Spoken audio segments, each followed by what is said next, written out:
noches, hermanos. Buenas noches. ¿Cómo están? Buenas noches, padres. Bendecidos. Gloria a Dios. ¿Qué le parece si me acompaña a hacer una pequeña oración para poner este tiempo en la mano del Señor y que el Señor hable a nuestro corazón? Padre, en el nombre de Jesús, damos gracias, Señor, por este tiempo precioso, maravilloso en tu presencia, Señor, en el cual nos hemos reunido en este día para adorarte, para exaltar tu nombre. Señor, te pedimos por tu palabra. Usa mi vida, Señor, para exponer tu palabra, Señor. Que tu Santo Espíritu hable a nuestros corazones. No queremos oír palabras de hombres, Señor, sino la voz de tu Espíritu ministrando a nuestros corazones para que seamos edificados en tu palabra, Señor. Gracias, Señor, por el privilegio que nos das de servirte. A ti la gloria, en el nombre de Jesús. Amén y amén. Hoy vamos a iniciar una nueva serie en el Evangelio de Lucas. Si me acompaña a abrir su Biblia, por favor, en el Evangelio de Lucas, en el capítulo 1. Ahí vamos a comenzar a estudiar este hermoso Evangelio. El capítulo 1 del Evangelio de Lucas. Me avisa cuando ya lo tenga. Amén. Amén, gloria a Dios. Voy a darle una pequeña introducción para poner en contexto las cosas y el porqué del Evangelio de Lucas. Este Evangelio se ha dicho que es uno de los más maravillosos del mundo. Lucas, el escritor, tiene una característica muy exclusiva, que es el único escritor del Nuevo Testamento que no era judío. Él es gentil, él es griego y era médico de profesión. Se ha dicho de muchas maneras que un pastor ve a las personas en su mejor aspecto, un abogado en el peor y el médico las ve tal como son. El Evangelio está dedicado a un hombre que se llama Teófilo y Lucas le llama excelentísimo, que era el título que se daba normalmente a los funcionarios del gobierno romano que se habían convertido al cristianismo. No hay duda de que Lucas escribió este Evangelio para hacerle saber a Teófilo más acerca de Jesús. La fecha en que se escribió está considerado alrededor del año 58 al 60 después de Cristo. El propósito por el que Lucas le escribió fue para confirmar la fe de Teófilo, es decir, mostrarle que su fe en Cristo descansaba sobre hechos históricos firmes. También el nombre Teófilo significa el que es amigo de Dios. ¿Cuántos son amigos de Dios? Amén. Amén. Vamos a destacar algunos puntos dentro del Evangelio que nos presentan a Jesús. El nombre de la serie se llama Rey para Todos. Y eso vamos a estudiar por qué el Evangelio de Lucas es considerado como el Evangelio que nos muestra a Jesús como el Rey para Todos. El Evangelio, los Evangelios tienen diferentes símbolos que son como emblemas que representan a cada uno del Evangelio. Marcos está representado por el hombre. Marcos es el más sencillo y claro de los evangelios. Se ha dicho bien que su característica es el realismo. Es el que más se parece a un reportaje de la vida de Jesús. Mateo es el león. Mateo era judío y escribía para los judíos y presenta a Jesús como el Mesías que todos los profetas habían anunciado, el león de la tribu de Judá. Juan es el águila. El águila es el que puede volar más alto de todas las aves. Se dice que es la única de todas las criaturas que puede mirar directamente al sol. Juan es el evangelio teológico. Sus pensamientos más altos y cómo describe a la persona de Jesús. Y Lucas está representado por el ternero, que es el animal del sacrificio. Lucas presenta a Jesús como el perfecto sacrificio por todo el mundo. Es sobre todo en el evangelio de Lucas en donde se derriban muchas barreras. Jesús es para los judíos y para los gentiles, para los piadosos y para los pecadores, igualmente el Salvador del mundo. Lo primero y principal es que el Evangelio de Lucas es una obra realizada con un cuidado exquisito y con mucha diligencia. Los primeros 4 versículos es probablemente que representen el mejor griego del Nuevo Testamento. En ellos afirma Lucas que su obra es el resultado de la más cuidadosa investigación. Tuvo amplias oportunidades y fuentes que deben haber sido fidedignas. Lucas fue compañero de confianza del apóstol Pablo. Pasó 2 años como compañero de Pablo en la cárcel de Cesarea, en Filipos, durante los cuales tuvo muchas oportunidades para estudiar, investigar, y que yo creo que sin duda los aprovechó bien. Imagínense estar un día con el apóstol Pablo, platicando con él, preguntándole de qué vio allá arriba cuando fue arrebatado al tercer cielo. Pues ese tiempo glorioso, y Lucas lo supo aprovechar. Uno de los ejemplos de la exactitud de Lucas es la manera como fecha la aparición de Juan el Bautista. Lo hace por referencia a no menos de 6 datos. Número 1 dice, en el año 15 del imperio de Tiberio César, siendo gobernador de Judea Poncio Pilato, y Herodes tetrarca de Galilea, y su hermano Felipe, tetrarca de Iturea y de la provincia de Tracónite, y Lisanias tetrarca de Abilinia, y siendo sumos sacerdotes Anás y Caifás, dice, vino palabra de Dios a Juan, dice Lucas. Aquí tenemos a un hombre que escribe con exactitud, con diligencia. Es en Lucas donde encontramos el más claro ejemplo que el Evangelio de Lucas es para los gentiles, porque lo escribió principalmente para ellos, porque Teófilo era gentil. No hay nada en su Evangelio que no pudiera captar o entender ninguno de nosotros. Como hemos visto, Lucas empieza fechando un acontecimiento en referencia al emperador romano y gobernador romano. La fecha romana aparece en el primer lugar. Lucas es el Evangelio de la oración. El Evangelio de Lucas es especialmente el Evangelio de la oración. Lucas nos presenta a Jesús orando en todos los momentos decisivos e importantes de su ministerio. Lucas también es considerado el Evangelio de las mujeres. Mire, en Palestina el lugar que ocupaban las mujeres era muy bajo. Allá en Palestina en aquellos tiempos. Acá en nuestros tiempos, oye, es diferente. Ya ve que ahora, pues dicen que ahora facturan las mujeres. Dicen por ahí. El judío le da gracias a Dios. Fíjense lo que pensaban en aquellos tiempos. Dice que el judío le daba gracias a Dios porque no le había hecho gentil, o esclavo, o mujer. Pero es Lucas en donde le da un especial lugar a las mujeres. Es en Lucas donde leemos acerca de Elizabeth, de Ana, de la viuda de Naín, de la mujer que ungió los pies de Jesús en la casa del fariseo. Es Lucas que nos hace vívidos retratos de Marta y María, de María Magdalena, y es el único que nos menciona a Juana, a Susana y las otras mujeres que seguían a Jesús. Lucas es considerado el Evangelio universal. Su característica más sobresaliente de Lucas es que el Evangelio, desaparecen en el Evangelio de Lucas todas las barreras. Y Jesucristo es para todo el mundo, sin distinción de razas ni clases sociales. Es en Lucas donde podemos encontrar ejemplos vívidos del ministerio de Jesús. Después de esta pequeña introducción, ahora vamos a la Biblia. ¿Quiere oír palabra de Dios? Amén. Amén, qué bueno, gloria a Dios. Dios nos va a hablar. Disponga su corazón. Lucas capítulo 1, verso 1. Dice la Biblia, puesto que ya muchos, dice, han tratado de poner en orden la historia de las cosas, dice Lucas, que entre nosotros han sido ciertísimas. Muchos han escrito, dice él. Esto no significa que él está desacreditando los otros evangelios.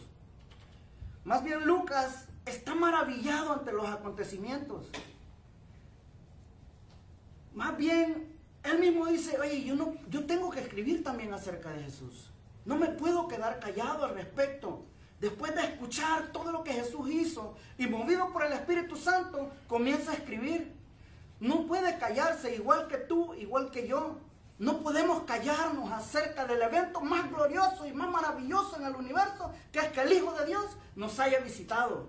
Que el Hijo de Dios haya caminado en esta tierra. Ese es el evento más glorioso en la historia del universo. Los mismos apóstoles decían, es que no podemos dejar de decir lo que hemos visto y oído. De igual manera, como le digo, nosotros la iglesia, por eso dice Lucas, estas cosas ciertísimas. ¿Qué significa eso? Mire, la palabra ciertísimo significa estar completamente seguro de la verdad. Estar absolutamente convencido de una verdad. Eso es cuando uno afirma y dice, esto es verdaderamente ciertísimo. Es igual a esa seguridad que tenía Abraham. Pablo nos cuenta ahí en Romanos, esto no se lo pasé, ahí en Romanos 4:20, dice que Abraham no dudó en incredulidad de la promesa de Dios, sino que estaba, dice, plenamente convencido de que Dios era también poderoso para hacer todo lo que le había prometido. Esa misma confianza es la que tiene Lucas al escribir, que dice que lo que va a escribir es ciertísimo. El apóstol Pedro dice, es que no les hemos dado a conocer el poder y la venida de nuestro Señor Jesucristo siguiendo fábulas artificiosas. Si ve que hay muchos que atacan el Evangelio y dicen que son fábulas y cuentos los que están en la Biblia. No, lo que está escrito en la Biblia está escrito por inspiración del Espíritu Santo y son verdades inequívocas, son verdades ciertísimas. El verso 2 sigue diciendo Lucas, dice, tal como nos lo enseñaron los que desde el principio lo vieron con sus ojos y fueron ministros de la palabra. Mire, Lucas es el fruto de alguien que le transmitió oralmente el Evangelio. Y lo recibió de los que estuvieron con Jesús. Lucas continúa el mismo propósito que debemos de tener tú y yo, de compartir el Evangelio. Ese es el propósito por el cual estamos en la tierra, para testificar de Jesucristo. El verso 3 dice Lucas, me ha parecido también a mí, después de haber, dice, investigado con diligencia todas las cosas desde su origen, escribírtelas por orden, oh excelentísimo Teófilo. Mire, la frase haber investigado todo con diligencia es un término médico utilizado por los doctores para denotar un cuidadoso chequeo de los síntomas en una persona, y tiene varios términos principales relacionados con el método investigativo de un doctor. El uso metafórico de esta palabra implicaba hacer un esfuerzo considerable para conocer los detalles y la verdad sobre algo. Dice Lucas que él investigó con diligencia. ¿Qué significa eso? Con diligencia es atender y prestar atención con minucioso detalle y cuidado. Dice que lo hizo con diligencia desde el principio, o sea, desde su origen. Esto implica una fuente, un comienzo.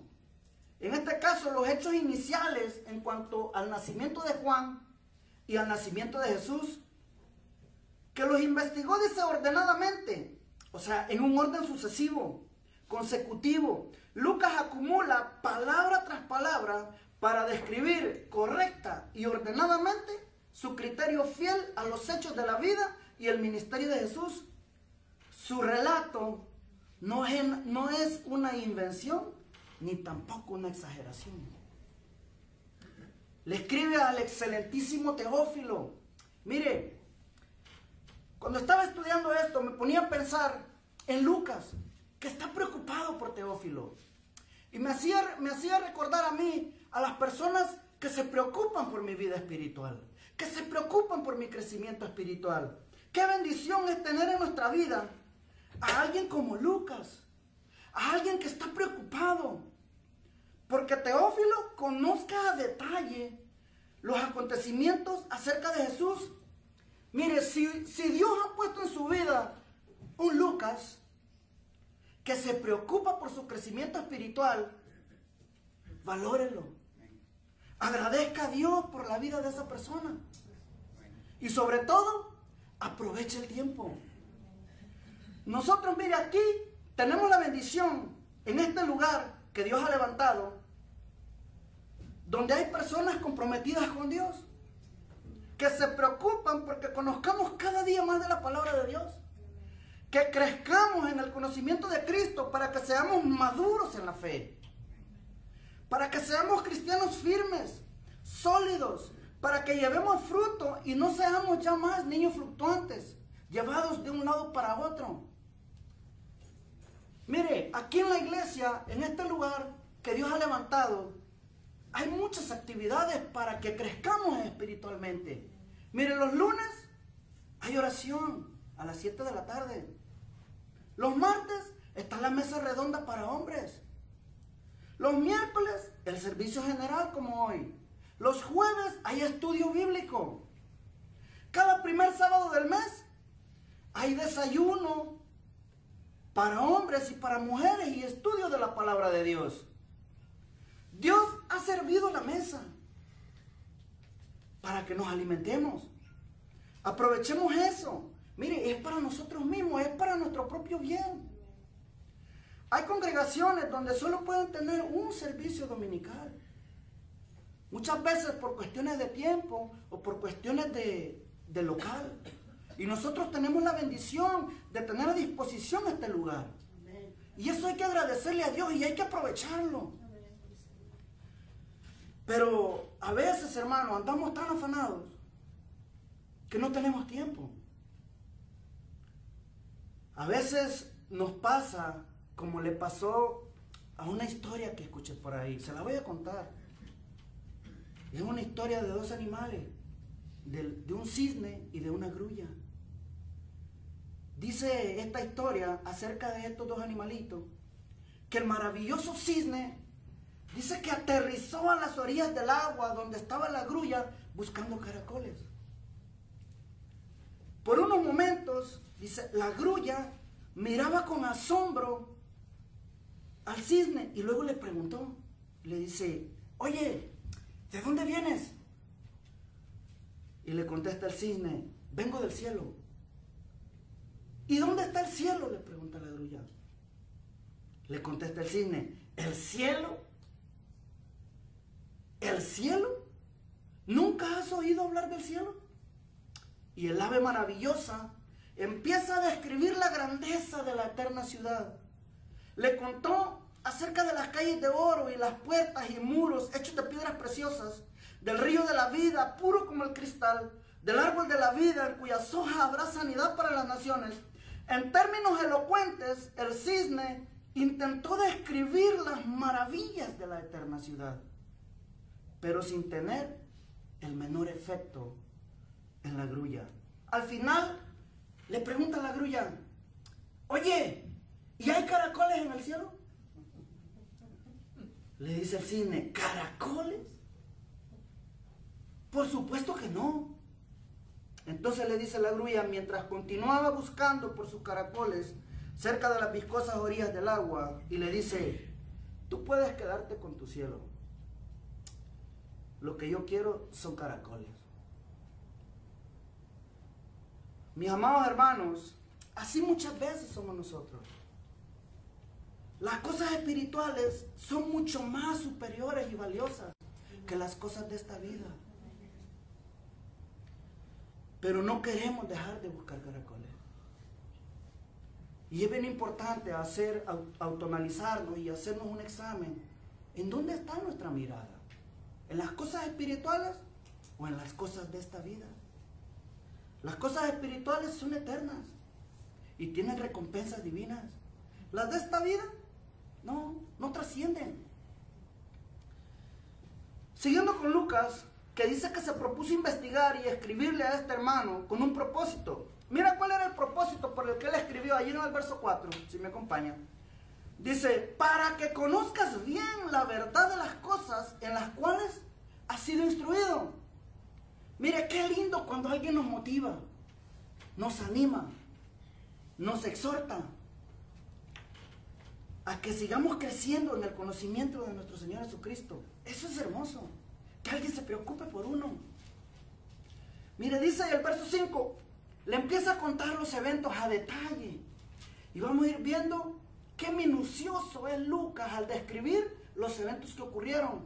Dice el verso 5, hubo en los días de Herodes, rey de Judea, un sacerdote llamado Zacarías, de la clase de Abías. Su mujer era de las hijas de Aarón y se llamaba Elizabeth. Zacarías, su nombre significa Jehová ha recordado. Y Elizabeth, Dios es mi juramento. Este matrimonio formaban una pareja consagrada a Dios. Y ambos procedían del linaje sacerdotal. Dice el verso 6. Mira los detalles que Lucas va a empezar a hablar de este matrimonio. Dice el verso 6. Ambos eran justos delante de Dios y andaban irreprensibles en todos los mandamientos y ordenanzas del Señor. Mire, este matrimonio era un ejemplo a seguir. Qué hermoso es cuando el Espíritu Santo testifica de alguien. Dice que ellos eran justos. Mire, la palabra justo significa recto, honrado, es decir, que está en concordancia con los estatutos de Dios. ¿Cómo eran ellos? ¿Cómo dice que eran justos delante de Dios? O sea, no vivían de apariencia. En la iglesia una cosa y en la casa muchas veces ni se hablan. No, ellos no. Ellos eran justos delante de Dios. Eran ejemplos. Dice que andaban irreprensibles.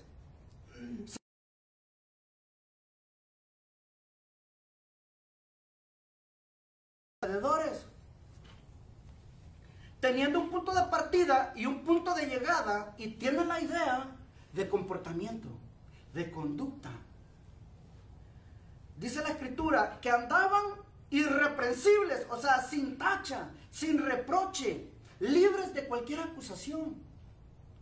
En cuanto a los mandamientos del Señor, Zacarías y Elizabeth andaban en todos lados, en todos sus caminos, en su casa, en la calle, en el trabajo, en el supermercado, en la tienda, a donde quiera que iban, andaban justos delante de Dios y irreprensibles. Nadie los podía señalar y decir, uy, mira, y dice que es cristiano. No, ellos andaban delante, no delante de los hombres, delante de Dios. Porque eso es lo que nos debe de preocupar. ¿Cómo está mi condición delante de Dios? Porque a los hombres los podemos engañar, pero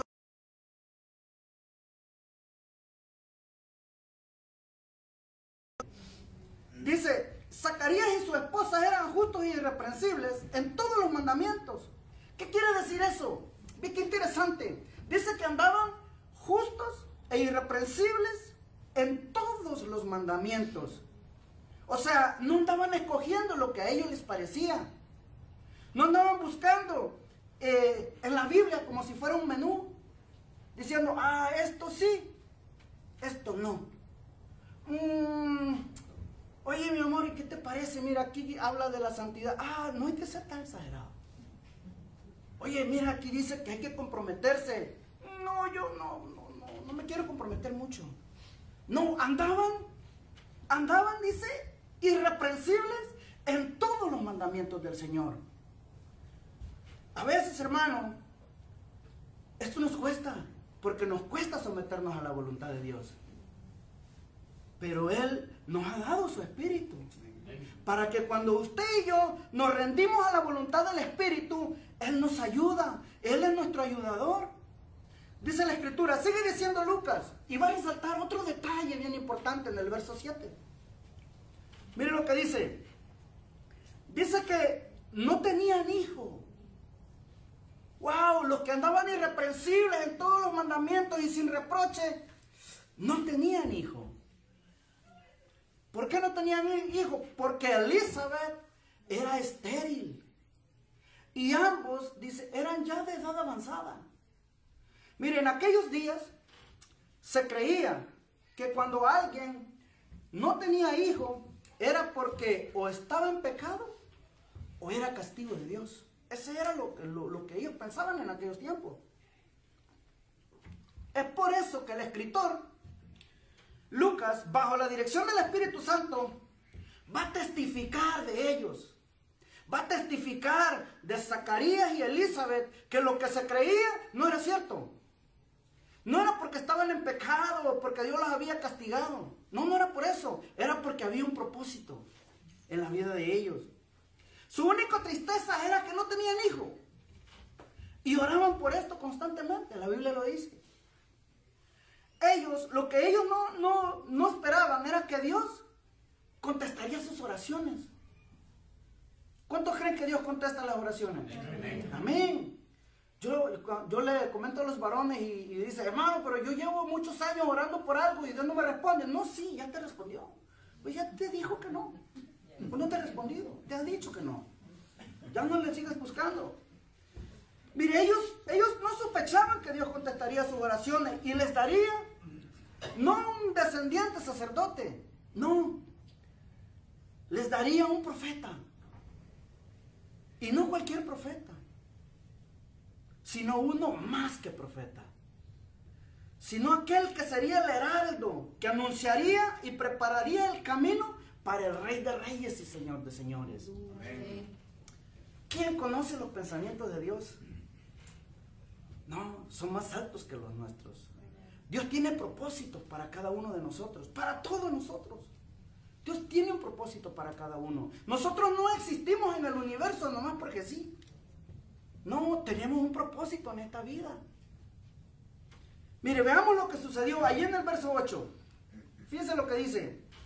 Aconteció que ejerciendo Zacarías el sacerdocio delante de Dios, según el orden de su clase, conforme a la costumbre del sacerdocio, le tocó en suerte, dice, ofrecer el incienso, entrando en el santuario del Señor. Mire, dice que ejercía su ministerio sacerdotal delante de Dios. Fíjense que uno de los libros de la sabiduría judía, que se conoce como la Mishnah, dice que había tantos sacerdotes en ese tiempo que cada uno ofrecía incienso en algunas ocasiones una sola vez en toda su vida. Y otros muchas veces no lograban hacerlo. ¿Cómo cree que esperaba este varón ese momento de servir a Dios?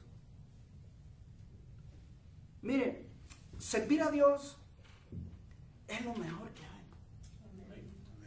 Es lo mejor que el hombre puede hacer. Lo mejor que nos pudo haber pasado a ti y a mí es que el Rey del universo, el creador de lo que vemos y lo que aún nuestros ojos no pueden ver, nos llame a servir. A veces nos sentimos orgullosos porque trabajamos para una buena compañía. Y muchas veces menospreciamos el servir a Dios. No, la compañía hay que sentirse agradecido con Dios por los trabajos que nos da. Y servir a Dios en nuestros trabajos. Pero servir, que Dios te llame para un servicio, cualquiera que sea, en cualquier don, en cualquier talento que Dios te haya dado, es lo mejor que podemos hacer. Lo mejor que nos pudo haber pasado. Mira, Dios es tan bueno que la obra es de Él. Nos llama a servir y nos va a recompensar por eso. El libro de los Hebreos, el capítulo 6, el verso 11, dice que Dios no es injusto para olvidar nuestro trabajo y nuestro servicio. Y aquí yo vengo pronto, dice Apocalipsis, y el galardón conmigo para recompensar a cada uno, cualquiera que sea su obra. Qué lindo es Dios. Yo quiero servirle a Dios. Quiero servirle. Porque mire, estamos viviendo tiempos apocalípticos. Y no se pueden negar. Tiempos finales. La venida del Señor cada día está más cerca. Cada día se acerca más. El apóstol Juan en su primera carta dice que en aquel día, cuando nos presentemos delante de Dios, que no salgamos, dice, delante de Él avergonzados. Que nos mandó a hacer algo y no lo hicimos. que muchas veces nos mandó a hacer algo y le dijimos como aquellos dos hijos que contó él en la parábola, que los mandó a trabajar a la viña y él dijo, yo voy, Señor, y no fue. Y no fue. No, hermano, cuando Dios nos manda a hacer algo, hay que hacerlo. Hay que servir a Dios. Hay que servir a Dios. Es lo mejor que nos puede pasar. Dice que el mayor honor al que podía aspirar un sacerdote común era ofrecer incienso. Yo cuando estudiaba esto, digo yo, híjole, ofrecer incienso. A veces, mire, he escuchado tantas historias que si se las contara, yo le digo a veces, platico mucho con el hermano Rigo y le digo, hermano Rigo, si te digo que el gato es blanco, es porque tengo los pelos en la mano. Sí, mire, había un hermano que se enojaba porque lo ponían a servir, se molestaba. Y le decía, hermano, no sirvas. No, es que, ¿qué van a decir de mí? Sí, hermano, o sea, a veces nos preocupamos más por qué va a decir el hombre que por qué piensa Dios de cómo es mi servicio. Porque eso es lo más importante. ¿Cómo es mi servicio a Dios?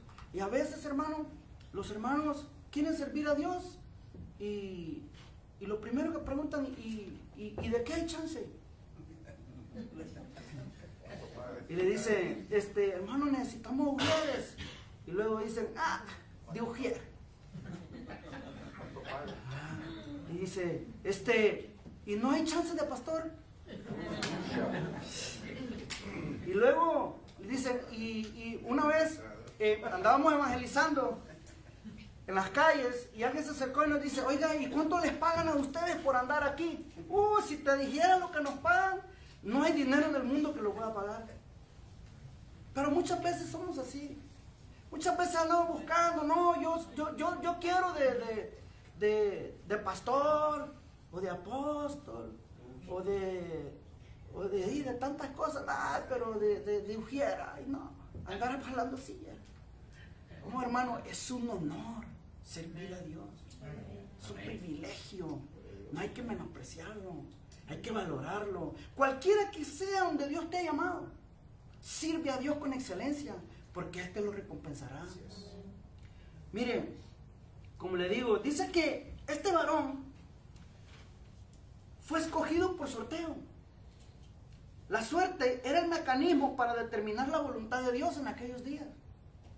Había muchos sacerdotes de turno en ese momento. Era la manera habitual para determinar quién ofrecería el servicio a Dios. En el Antiguo Testamento, la suerte originalmente se refería al Urim y al Turim, que eran las dos piedras que el sacerdote traía en el pectoral. Una decía que sí y la otra decía que no. Entonces ellos consideraban que la soberanía de Dios, cuando consultaban a Dios, la soberanía de Dios hacía que el sacerdote escogiera la piedra que era la respuesta. Mire, hoy en día nosotros en la era del Espíritu ya no usamos el Urim y el Tumim.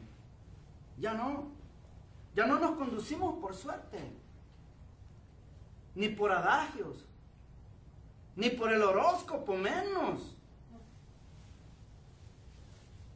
ni mucho menos poniéndole condiciones a Dios. Porque a veces decimos, ay, si mañana amanece nublado es que Dios dice que sí. O si mañana fulano, por ejemplo, si mañana el pastor viene con una camisa roja, es porque Dios dijo que sí. No, hermano, ya no es así. Los hijos de Dios, dice la Escritura, somos guiados por el Espíritu de Dios. Por Él somos guiados. Él mora dentro de nosotros. Si usted ha nacido de nuevo, su nombre está escrito en el libro de la vida. Ha creído y ha puesto su fe en Jesucristo como su Señor y Salvador. Usted es hijo de Dios. Y el Espíritu de Dios mora en usted. Por eso somos guiados por el Espíritu de Dios. Ya no nos movemos por números, por cábalas, por suertes, por adagios. No, ya no. Nos movemos en la voluntad de Dios. Pero la voluntad de Dios a veces no la queremos aceptar. Dice que toda la multitud del pueblo estaba afuera, dice ahí en el verso 10, orando a la hora del incienso. Y se le apareció un ángel del Señor puesto en pie a la derecha del altar del incienso. Mire, se le apareció un ángel. Se considera que fue Gabriel, el ángel mensajero, el que trajo el mensaje para Zacarías. La Biblia pues menciona 3 ángeles: Gabriel, Miguel y Luz Bella. No menciona más, menos a Moroni. No, la Biblia no menciona.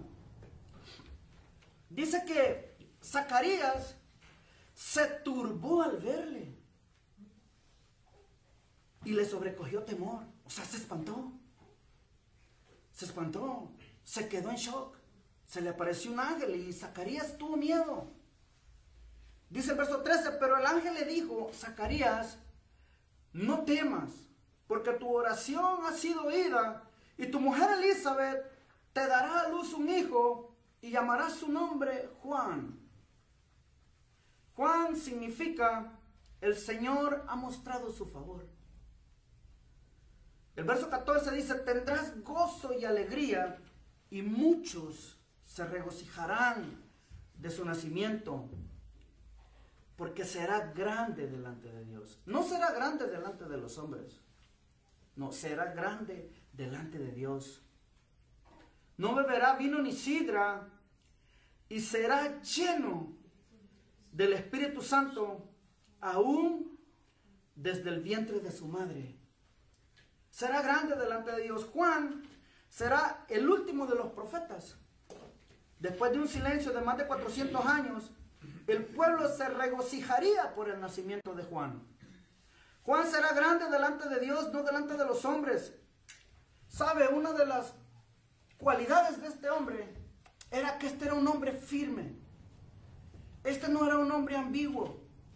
Este era un hombre fiel a su llamado, fiel a lo que Dios lo había mandado a hacer. No andaba perdiendo el tiempo. Él era firme en lo que Dios le había mandado a hacer. Mire lo que dice: no beberá vino ni sidra, porque era nazareo, consagrado a Dios, igual que Samuel y Sansón. El verso 16, ya para ir terminando, esto fue preciso, conciso y macizo. Dice el verso 16: y hará que muchos de los hijos de Israel se conviertan al Señor Dios de ellos. ¿Y cómo hacía Juan para que se convirtieran al Señor? Mire, lea el capítulo 3. Ve que no tengo tiempo. Si lea el capítulo 3, para que vea cómo hacía Juan, para que la gente se volviera a Dios. ¿Sabe qué hacía? Se lo voy a regalar así, poquito, porque a veces ando bien regalón.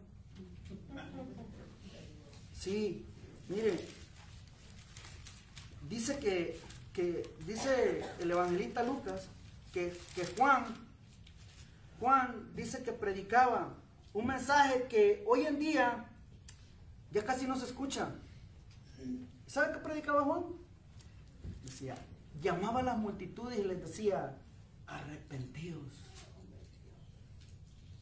arrepentíos. Ese era su mensaje, porque el reino de los cielos se ha acercado. Y la gente venía a él y le decían las multitudes que salían para ser bautizadas por él: oye, esto está fuerte, está fuerte. Si usted predica así hoy, lo demandan. Más en este país que por todo demandan. Mire cómo dice el capítulo 3 en el verso 7. Y decían las multitudes que salían para ser bautizadas por él. Si hay niños, mamá, tápale los oídos porque está fuerte lo que le voy a leer. ¿Ve cómo predicaba Juan? Oh, generación de víboras. Dice: ¿quién os enseñó a huir de la ira venidera?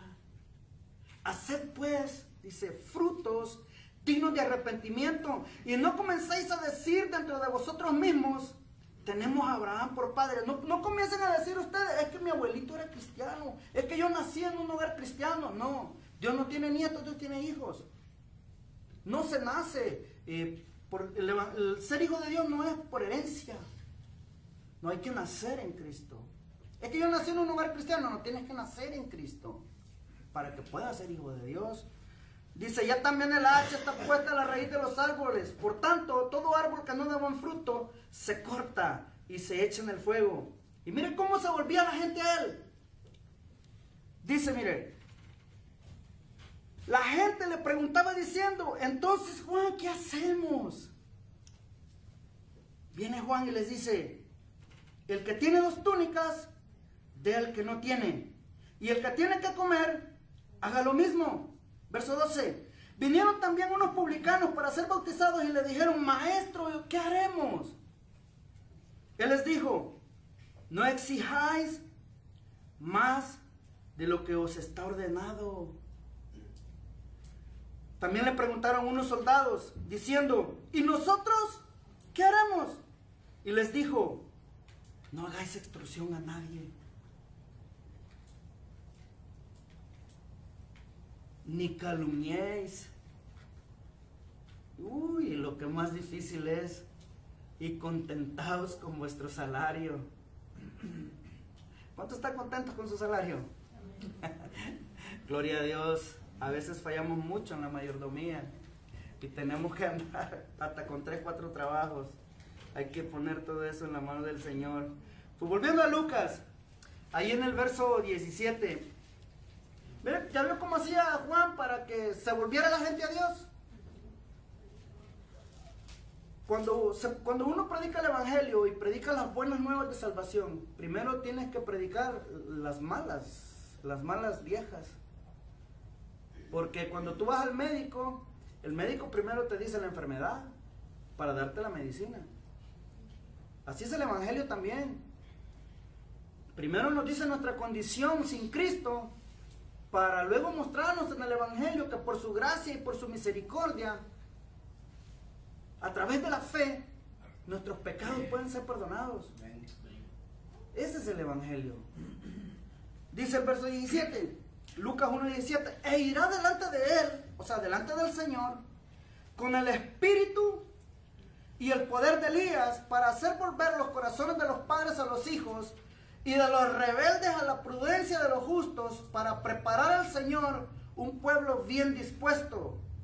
Mire, el espíritu y el poder de Elías, esto no se refiere a que Elías se encarnó en Juan, como algunos que desacreditan la Biblia utilizan este pasaje para decir que creemos en la reencarnación. No, la Biblia dice que está establecido a los hombres que mueran una sola vez y después de eso el juicio. En la reencarnación no existe. Ese es un cuento chino de por sí.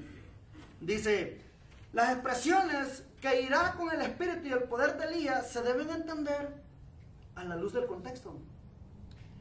¿Qué significa que irá con el espíritu? Dice, esto habla del mensaje de arrepentimiento que traía Juan. Así como Elías confrontaba al pueblo en los días del rey Acab, llamándolos al arrepentimiento, con ese mismo espíritu de mensaje, Juan también llamaba al arrepentimiento al pueblo. Vendría con el espíritu y el poder de Elías, hablando de la autoridad y la firmeza que había en las palabras del profeta Elías y en las palabras de Juan el Bautista. El evangelio de Lucas, qué hermoso es. Si me permite la expresión, es de mis favoritos. Oh, no se pierda ningún estudio. Yo no lo voy a perder.